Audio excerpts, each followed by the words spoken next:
Assalamu alaikum. Hello, audiences and viewers. Are you listening me? Are you hear me?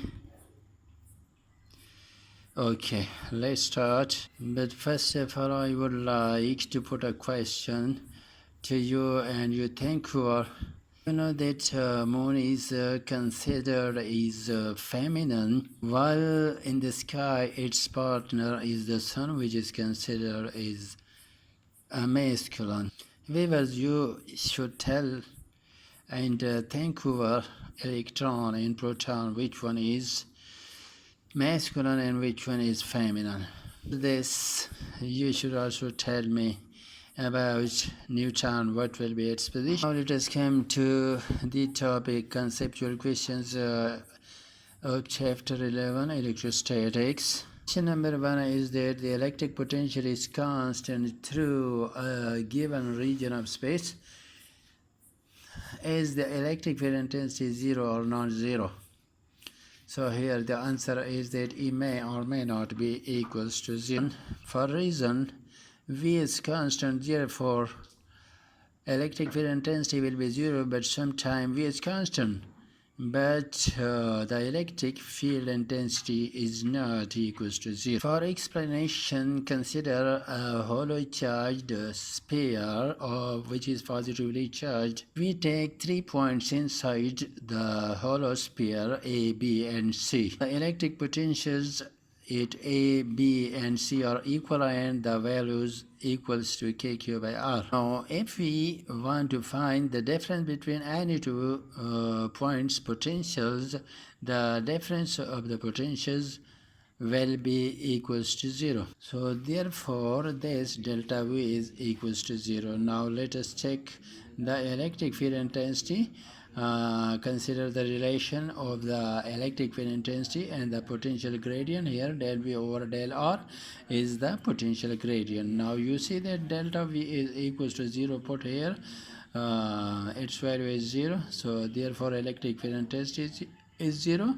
Thus the electric field intensity vector inside the hollow charged sphere will be equals to a null vector. Now let us come and see outside space. In the outside space we consider two equipotential surfaces, surface 1 and surface 2.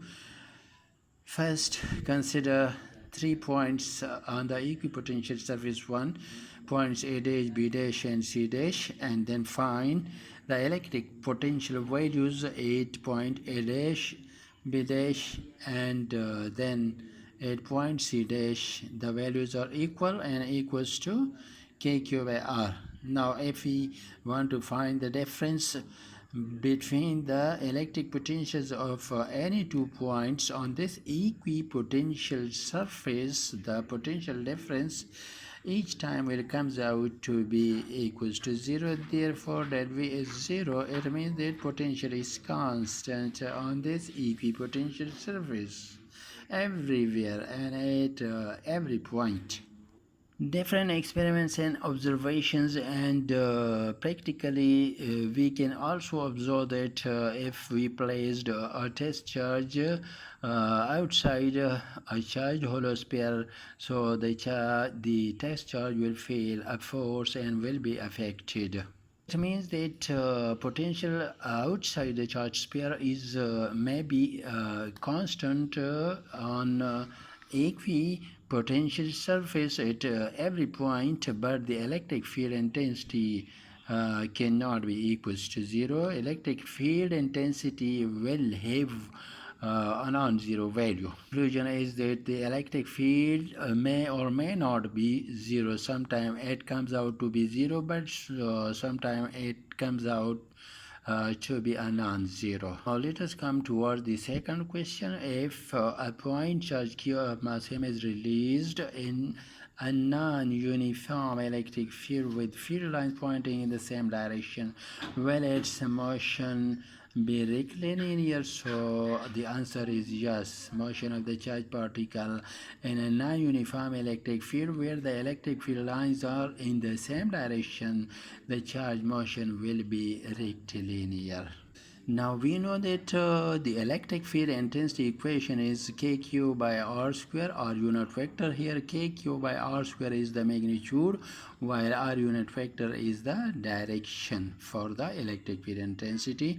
Here the magnitude of the electric field intensity is varying, changing, but the direction is not changing. It means the direction will remain the same or constant according to the given condition in the question.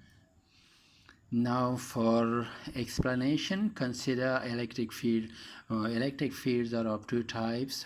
One is uniform electric field, the second is the non-uniform electric field. Uniform electric field is also known as a fringing electric field. First, see towards the uniform electric field. For uniform electric field, the electric field intensity equals to kq by r square and r unit vector, where kq by r square is the magnitude which remains constant, while the r unit vector is the direction of the electric field intensity or the direction of the electric field, which is also constant. Now for non-uniform electric field, again the electric field intensity equation will be kq by r square, r unit vector. The magnitude here remains on constant, while direction may remains constant, as given in the question above. Now consider the diagram where electric field, non-uniform electric field of intensity E is eastward, and a charge plus Q is entered into this non-uniform electric field.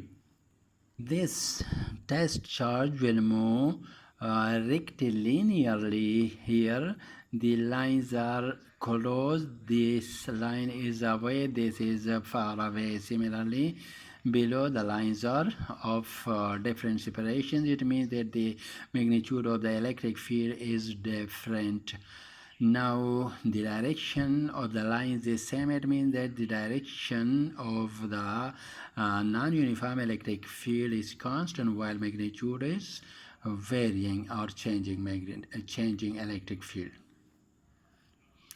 Similarly, if we enter a point negative test charge, so the point negative charge will accelerate and will move rectilinearly but opposite of the direction of the electric field or electric field intensity.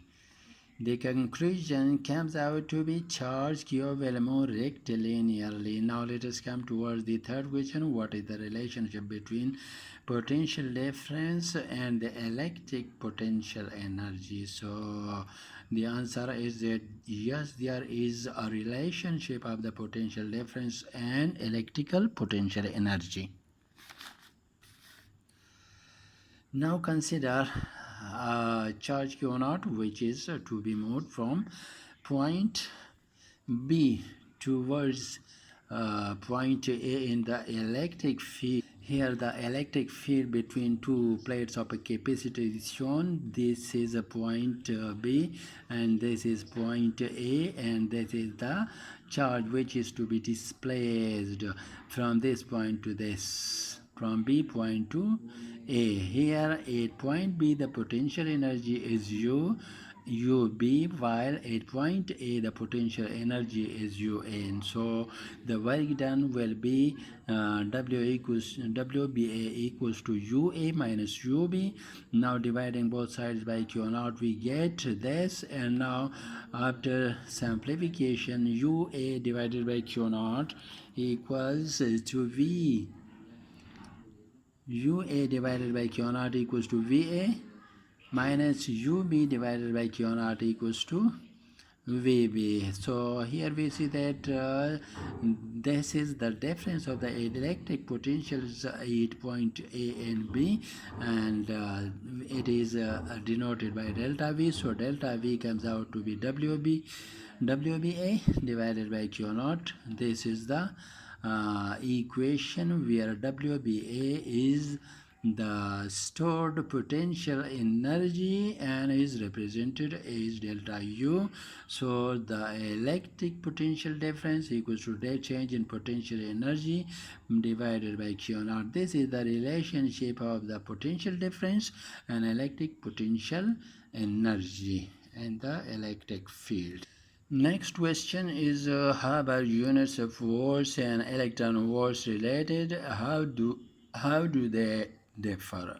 The answer is that units volts and electron volts are related, and also both units have some differences. For explanation, first we define and see towards volts.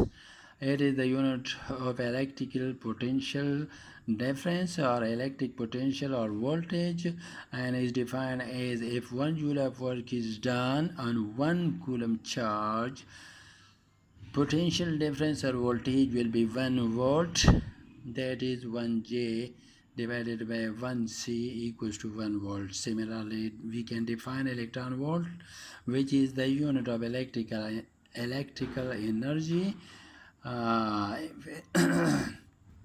Sorry. If an electron is accelerated through a potential difference or voltage of 1 volt, the kinetic energy gained by the electron will be said to be 1 electron volt. Now, the electrical potential energy of the in the battery here is losing, while kinetic energy of the electron is gaining. So the electric potential energy equals QV, Ke equals to kinetic energy gain.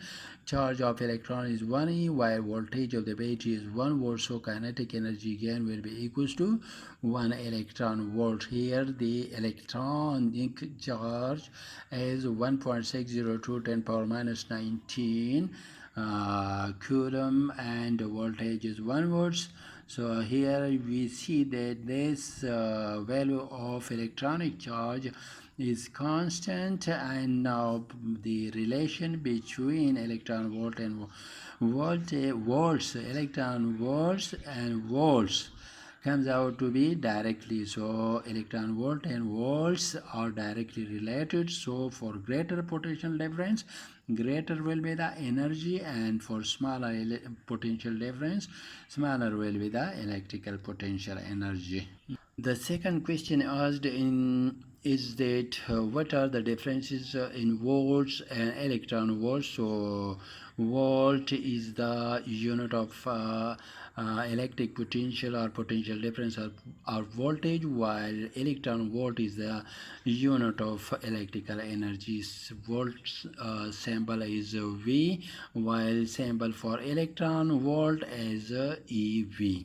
Dimensions ml square per ampere per t cube for volts, while dimensions for electron volt comes out to be ml square per t square. Similarly, so many differences you can bring between the two units. Next question is question number 5. How can an electric potential be high when electric potential energy is relatively low? So its answer is that yes, it's reality and electrical circuits. Explanation. Consider the diagram where a resistor is connected to a battery. Battery consists of two terminals. One is negative, the other is positive. Here this negative terminal is at low potential, while this terminal is at high potential.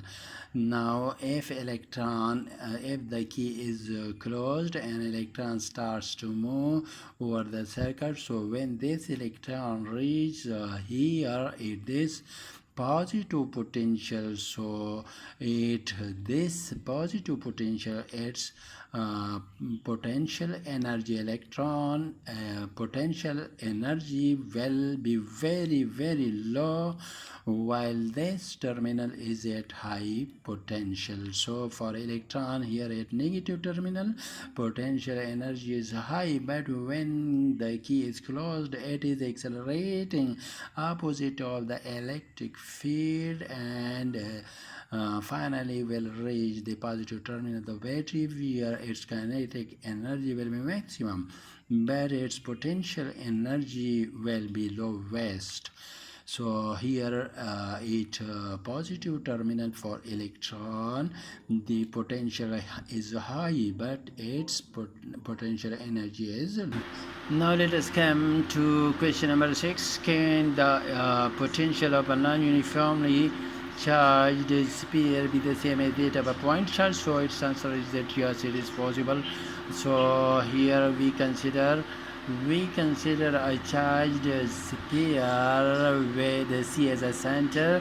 A point P is outside of the charged sphere where we are finding the electric potential.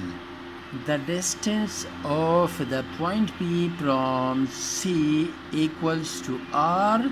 So at point P outside, the electric potential Vp will be equals to kq by R. Now let the charged sphere is pressed so that it becomes a point charge of charge q. Then total charge again here is q. Distance between P and C is again P and C. P and C distance is still small r. So therefore a point P where Vp dash is to be determined due to the point charge. This will comes out to be Vp dash equals to kq by r. Now you can see equation number 1 and equation number 2. The electric potential due to charged sphere at point P and the electric potential due to a point charge at point P, the values are same. Therefore we can write that Vp equals to Vp dash. This proves that the electric potential of a non-uniformly charged sphere is same as that of a point charge. Keep in touch, dear audience and viewers, with this channel, and I will try my best to help you and make things and questions easy for you. Thank you for watching, but please don't forget to subscribe and share to help any needy.